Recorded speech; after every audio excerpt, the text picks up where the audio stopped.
रक्षाबंधन का त्योहार भाई बहन के प्रेम और विश्वास का प्रतीक है, जो कि इसका महत्व बहुत अधिक दिया जाता है। ये बहुत ही महत्वपूर्ण त्योहार है भाई बहन के लिए। सावन मास की पूर्णिमा तिथि पर यह व्रत मनाया जाता है और बहुत ही उत्तम है।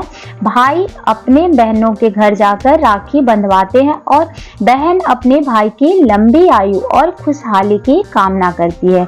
बदले में भाई जो होते हैं अपनी बहन को रक्षा का वचन देते हैं, उन्हें उपहार स्वरूप भेंट देते हैं।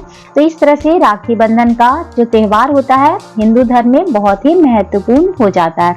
तो आइए जान लेते हैं इसका शुभ मुहूर्त क्या रहेगी और भद्रा काल का क्या समय रहेगा। भद्रा अगर इस साल लगेगी तो स्वर्ग लोक में रहेगी या फिर पृथ्वी लोक में या फिर पाताल लोक में। तो संपूर्ण जानकारी के लिए आप वीडियो में हमारे हिंदू धर्म में भी इसका महत्व बहुत अधिक दिया गया है, क्योंकि पौराणिक कथाओं के अनुसार भी जब द्रौपदी ने भगवान श्री कृष्ण की उंगली पर अपनी साड़ी का टुकड़ा बांधा था, तब कृष्ण भगवान ने उनकी रक्षा का वचन दिया था।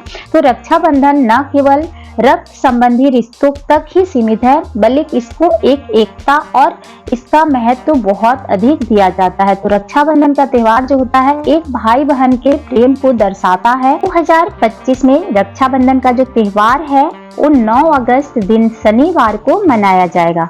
पूर्णिमा तिथि का जो आगमन हो रहा है 8 अगस्त 2025 दोपहर में 2:12 पे शुरू हो जाएगी।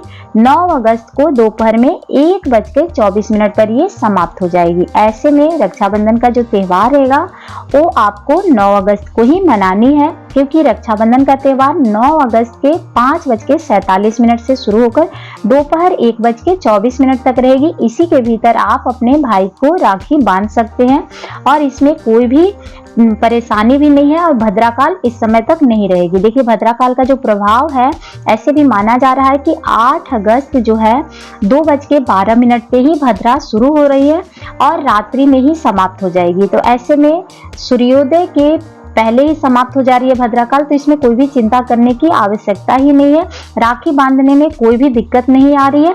तो आप भद्रा 9 अगस्त को लगेगी ही नहीं, तो आप राखी आराम से बांध सकते हैं और इसमें कोई भी अशुभ संकेत नहीं मिल रहा है। अगर आपको मन में कोई भी भद्राकाल को लेके मन में कोई भी सवाल है तो अपने मन से निकाल दे। रक्षाबंधन के दौरान भद्राकाल नहीं है। पूर्णिमा जब से आरंभ हो रही है तभी से भद्राकाल लग जा रही है। 2:12 से लेकर रात्रि में 1:52 पर भद्राकाल समाप्त हो जाएगी। तो रक्षाबंधन जो है वो आपको 9 अगस्त को मनानी है।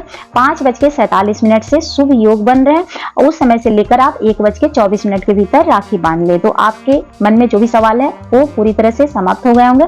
इसमें शुभ योग भी बन रहा है। कई लोग ये भी बता रहे हैं कि इस बार बहुत ही अच्छा योग है, क्योंकि सौभाग्य योग भी है, शोभन योग भी है और स्वार्थ सिद्धि योग भी है। तो इससे यही माना जाता है कि इस वक्त अगर राखी बांधी जाए अपने भाई की तो उनके लिए बहुत ही शुभ माना जाता है और मन में कोई भी आपकी कामना है तो भी पूरी हो जाती है। भाई की लंबी आयु तो होती है, सुख समृद्धि आती है। तो ध्यान रखिएगा कि उस दिन आप ब्रह्म मुहूर्त में उठकर जितना जल्दी स्नान करके अपने से सारी तैयारी कर ले। अब जान लेते हैं कि रक्षाबंधन में पूजा सामग्री क्या रहेगी। तो देखिए राखी बांधने की विधि सब जगह थोड़ी थोड़ी अलग होती है, लेकिन जो बेसिक सामग्री होती है थाली में रोली, चावल, मिठाई और आप भाई की आरती उतारने के लिए एक दिया रख सकते हैं।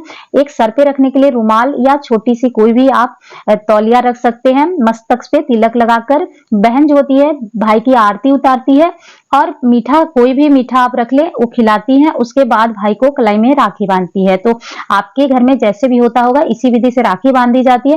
कई जगहों पर नारियल भी रखा जाता है और भाई के हाथ में नारियल देकर उसके बाद राखी बांधी जाती है और उनके सुखमय जीवन की कामना करती है बहन, और भाई अपने बहन को कुछ भी उसे उपहार स्वरूप देते हैं। तो रक्षाबंधन का जो त्योहार होता है भाई बहन का बहुत ही महत्वपूर्ण माना जाता है और सुखमय जीवन के लिए एक दूसरे की कामना की जाती है और रिश्तों में मिठास बनी रहे इसका प्रतीक है। तो रक्षाबंधन का जो त्योहार होता है ना भाई बहन के रिश्ते को मजबूत भी करता है और एक दूसरे को रिश्ता जो होता है ना मजबूत करने के लिए एक दूसरे को एक वादा भी होता है। तो इसलिए भाई बहन का रिश्ता बहुत ही शुभ होता है। तिलक लगा के लंबी उम्र की प्रार्थना करती है बहन और भाई भी रक्षा का वचन देते हैं।